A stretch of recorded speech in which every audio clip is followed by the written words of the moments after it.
Hello and welcome to another episode of Exploring Standards. I am your host, Jess, and today I am being joined by Kit Wells. Kit, how are you today? Very well, thank you. Good. Thank you so much for joining me on the show. So Kit has a wealth of experience in the consultancy industry.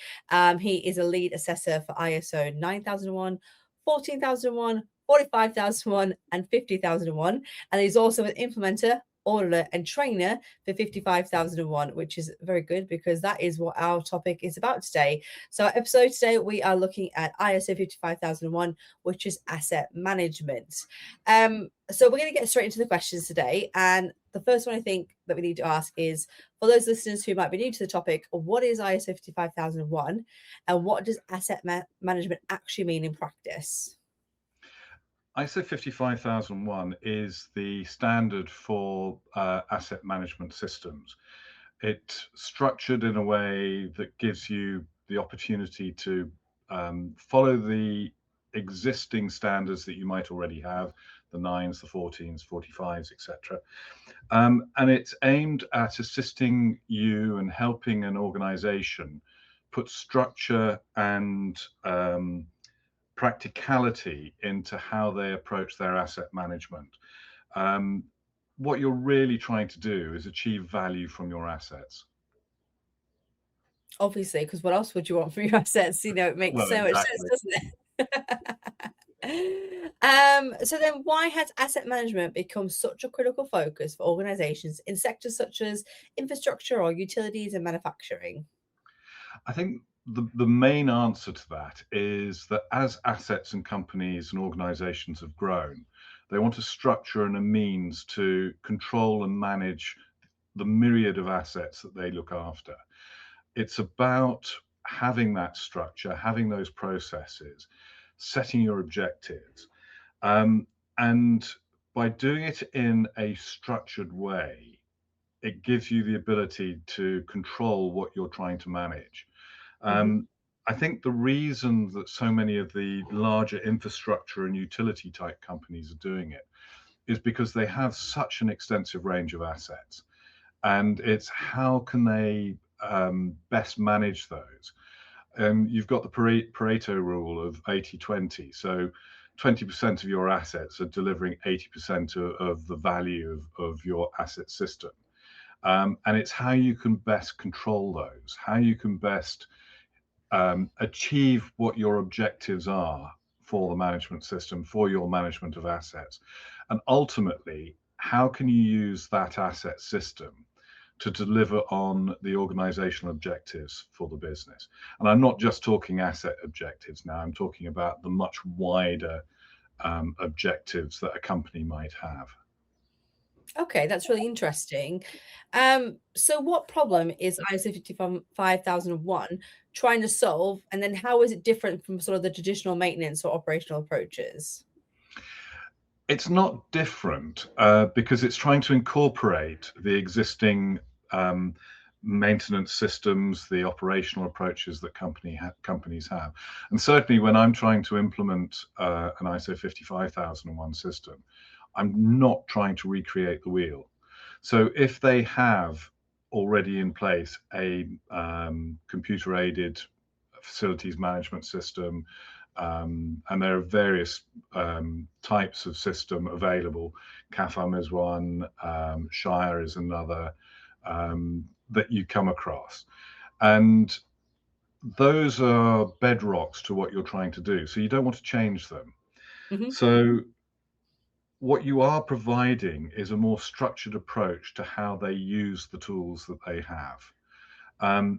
And the key problem I think it's trying to solve is how you can realize that value from your assets that's going to allow the business and the business leadership to deliver on what they're trying to achieve. One of the key things, and we'll talk about it a bit further as we go further through this, is that unlike any of the other standards, ISO 55001 requires you to do a strategic asset management plan. And from my personal point of view, the SAMP, as it's referred to, is an absolutely key document. And I wish there was something similar in all the other standards that I deal with, because what it does is it links the strategic aims of the organization through to the actual operational objectives and what they're trying to, and gives that line of sight through the business that converts a strategic objective right down to an individual's operational plan. Okay, that's really interesting, isn't it? Yeah, that makes total sense. Absolutely. I can't wait to hear a bit more about that. So, what does a good ISO 55000 system look like in a real world practice? So, obviously, beyond like the policies and procedures, which obviously ISO standards are known for, but in a real world application. In a real world application, it's where it underpins the whole business. Um, One of the organizations that I've worked with, and it's probably the best example I've seen anywhere, was where they'd taken the strategic objectives, the overall company goals, what we're trying to do, um, converted those into the strategic asset management objectives and the strategic asset management plan, linked that through into asset management objectives, the planning to achieve those, on down into individual operational areas. But what they'd done was put up charts in all these operational areas that actually showed the flow all the way through. But they'd gone a step further, because what they had then done was taken the individual's performance management plans, the annual plans, the monthly plans, whatever, and link those into that planning process. So every person could see how what they were doing was delivering ultimately on the overall company objectives. And by using an asset management system like that, and you can do it with any other standard as well, you can demonstrate how the standard that you are implementing is supporting the business aims, and it's trying to deliver on what those very high mission statements, um, company objectives are. And one of the rail companies that I work with, their goal is to increase passengers by 30% by 2030. And they're using ISO 55001 as a means to do that, because they can deliver, they've got their top level business objective. How is asset management going to help them increase the number of passengers that they are aiming to do over the next 4 or 5 years? And at its most basic, it's about ensuring that the assets themselves are working, are effective, are achieving what the company wants them to do. That way, they can be more efficient, they can be more cost effective, but also provide a better service to their passengers, to their customers. And ultimately, that is going to deliver on people, increased numbers of passengers. I mean, that sounds absolutely fantastic. And I think what you always said about the top down sort of approach, but then completely infiltrating it into your business at every level. Um, that is how you make any management system successful, isn't it? There's a lot of the time it's like it's about the culture and embedding it into your organization. And that was such a good example. So thank you so much. You mentioned top down, but it's also bottom up, Yeah. because what you've got is somebody who is fixing I don't know, fixing a motor on a platform door. He can see that what he is doing is, if you follow that line of sight back up the chain, ultimately his little job fixing the motor, if he chooses to follow it through the process, is delivering on that aim to achieve that increase in passengers. It's almost like it's parallel for me. It's like they kind of meet in the It's middle. it's Mm, totally top down, bottom up. yeah. And what you're seeing is that meeting in the middle where they actually really help each other. That's really exciting. That's really good to hear, those sort of examples. So when organizations start implementing ISO 55001, what are the most common challenges they face? I think the first thing is being daunted by the size of what they're trying to achieve. Mhm. Um, I've worked with companies that have quite a small number of assets. I've worked with companies that have whole rail systems of assets. But the same problem is, where do we start? And I think the first thing is to have an understanding of what the standard is looking for. Okay. What are you trying to achieve? What are you wanting to get out of your asset management system? And how can an asset management system help you with that? Going through a basic training, awareness, requirements type of course gives you that understanding of what might be possible for what you're trying to do. It's then a case of a gap analysis. Where are the gaps? If you've already got other standards, ISO 9000, ISO 14000, ISO 45001 particularly, you're going to have quite a lot of what you already need. You're going to have your documentation system, you're going to have procedures. And let's face it, when you look at the standards, they're very similar. And we're going to talk about that again in a minute. But understand where the gaps are from what you already have to what you need to achieve 55001. And then after that, the two big ones are leadership and engagement. Leadership have a critical role in anything, in any standard, but particularly with ISO 55001. The only management system, only 55001 implementation that failed that I've been involved in was because of a lack of leadership. They weren't prepared to get engaged with the process. And as a consequence, there wasn't that support necessary for the people who were trying to implement the management system. So it's having that engagement, that leadership, the support, and having all those processes in place, and people taking ownership of it and engaging with the system. Yeah, I mean that's something that we've heard before. Obviously, as you said, it happens with every, in all standards, but it's such a critical part of it, isn't it? If it's not, if leadership aren't taking it on, why is anyone else going to do it? Exactly, Yeah. exactly. So, interesting question here now. Where do organizations typically see the biggest business benefit or return on investment? There's a real challenge with asset management for any asset managers, and it's largely around the question of conflicting organizational objectives. Spend less, achieve more. Can we reduce downtime? Can we lower maintenance costs? Can we lower operational costs? But at the same time, can we improve the bottom line, longer life for the assets, better performance, things like that?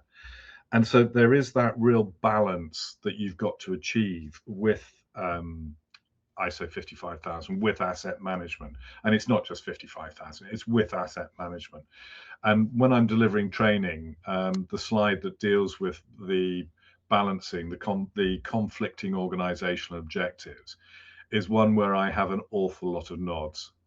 Um, and from both sides of the equation, whether it's the engineers and the operational people or the finance managers and the senior managers, they all recognize that conflicting interest. But what it does is it allows you to focus in on what you're trying to do, focus in on what is the most effective use of the assets, what is the best way you can approach the plan that you're trying to achieve. Um, I know of one organization that I've worked with where they were using ISO 55001 to as part of the service. They were managing pumps and managing the supply of hydroelectrical pumps around the globe. And by Okay. using a proper management system, they could identify the maintenance time and the run to failure periods and how long it took before a fault would acquire.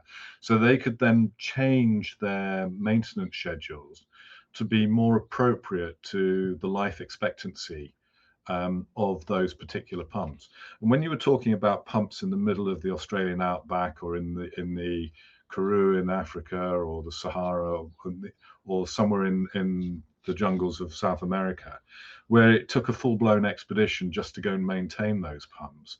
Instead of doing it every year as they were doing, they could actually use the management system to understand that these pumps did not need looking at for 18 months, 2 years.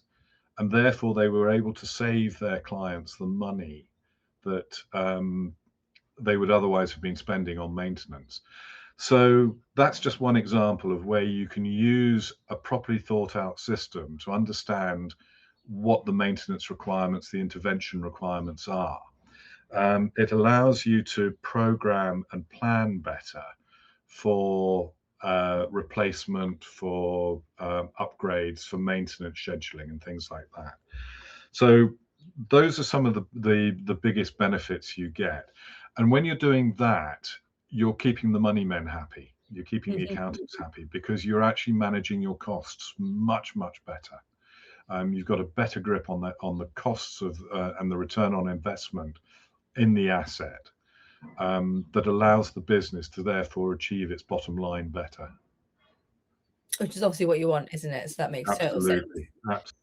So your example that you're saying about the pumps, I think it goes really nice into my next question, because I want to know sort of how does ISO 55001 help organizations move from reactive maintenance to more proactive or risk-based approach?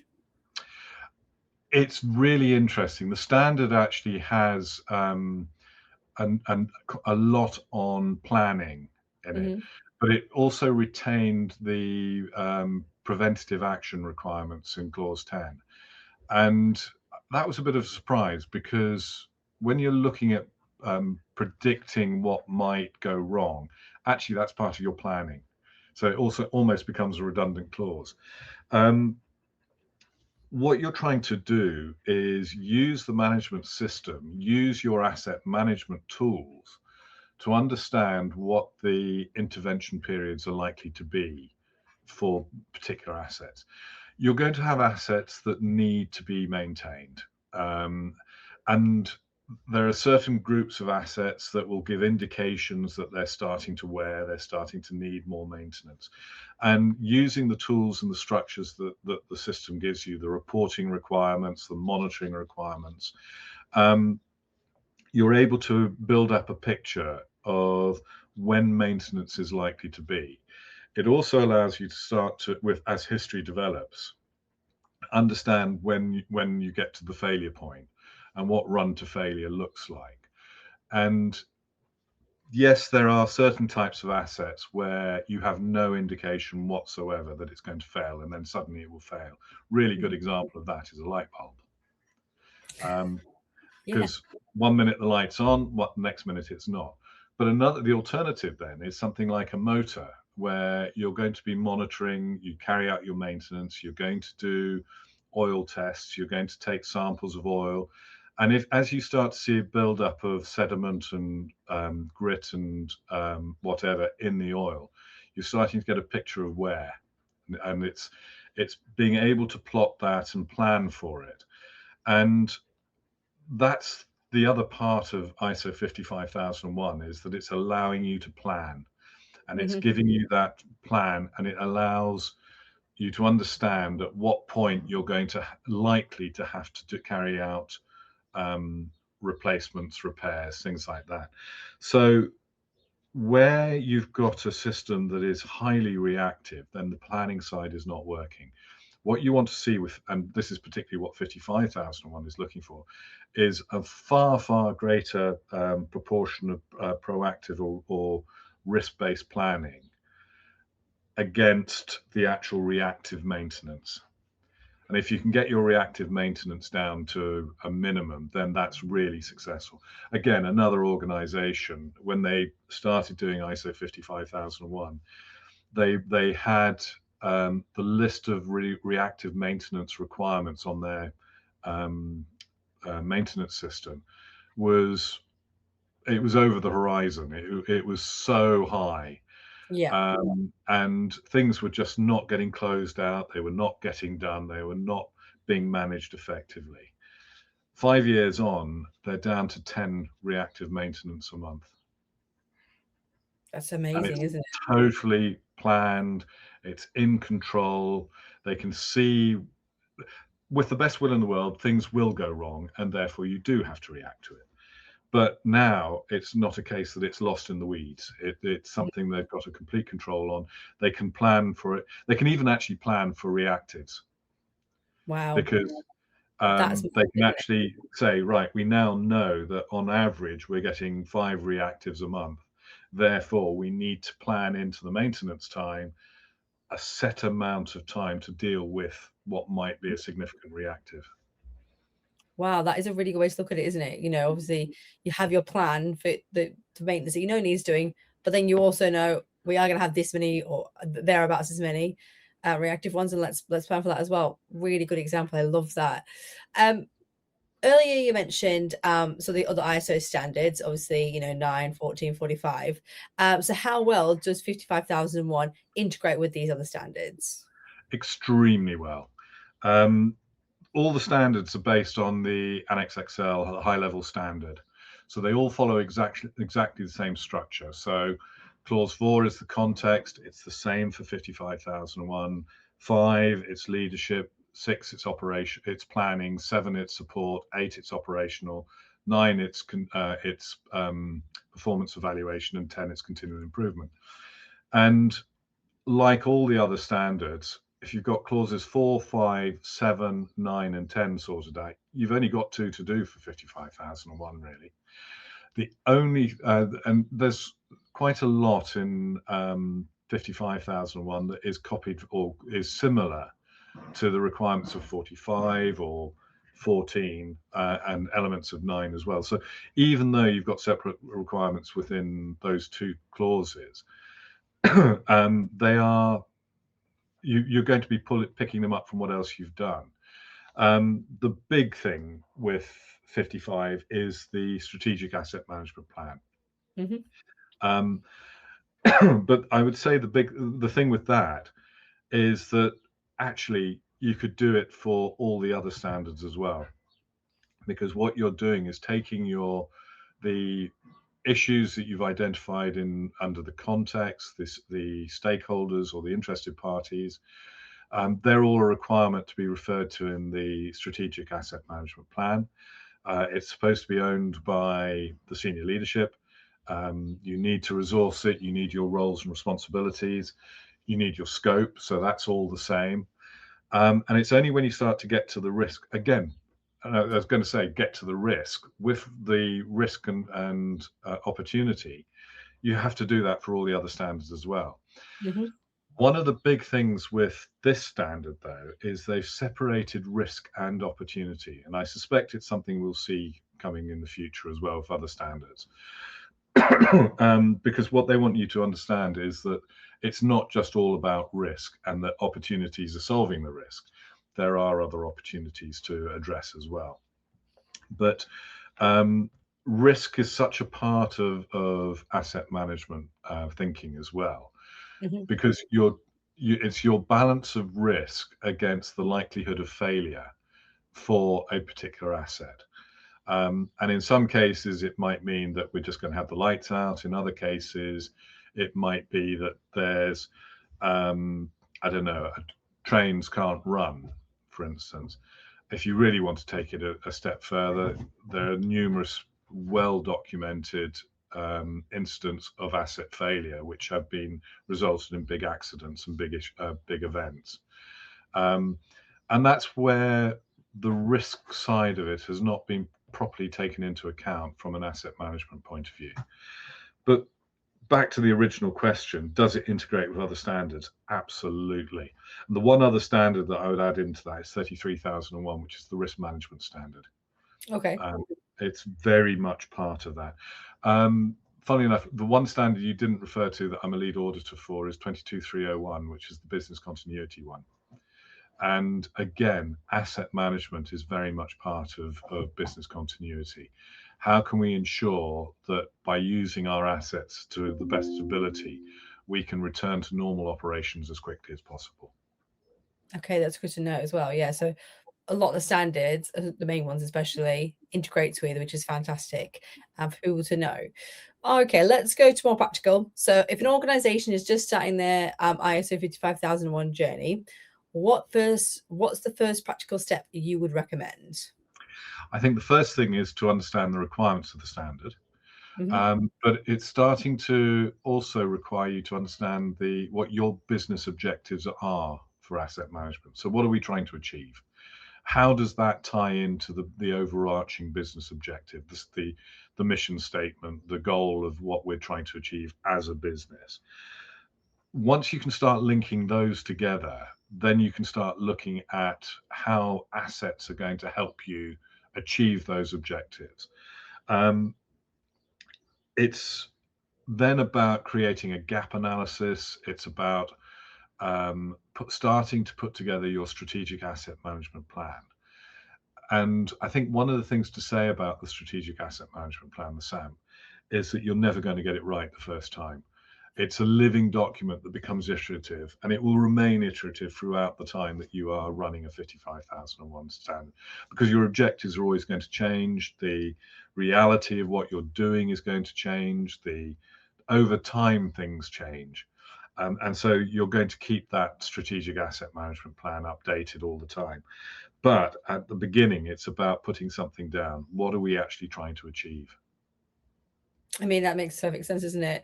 Start with something and then you can always work from there. It's never going to be perfect, but start with something. Okay, so finally, if you had to sum up ISO 55001 in one key message for leaders, what would it be? I think it's an all-encompassing tool, but it's a tool to achieve the wider objectives of the business. It's not just about asset management. This is about enabling you to plan to achieve what you're setting out to do with the organization.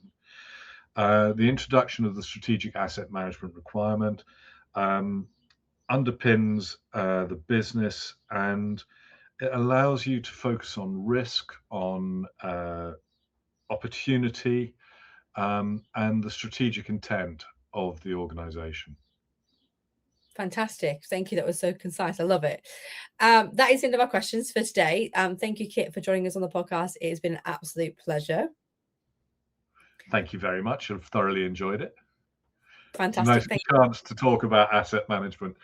I spend a lot of time talking about other standards, but this is the one that I get quite excited about. Oh, that's fantastic. Well, we've really enjoyed having you on the show. What I will do is I will pop your contact details in the show description. So if anybody else would like to continue this conversation further with you, they can reach out to you. I'll pop email address or LinkedIn for those who are listening and like to talk to Kit a bit more about this. If you have enjoyed today's episode, please make sure you rate, review, and subscribe. It really does help the podcast. And I'll be back with an episode in a couple of weeks.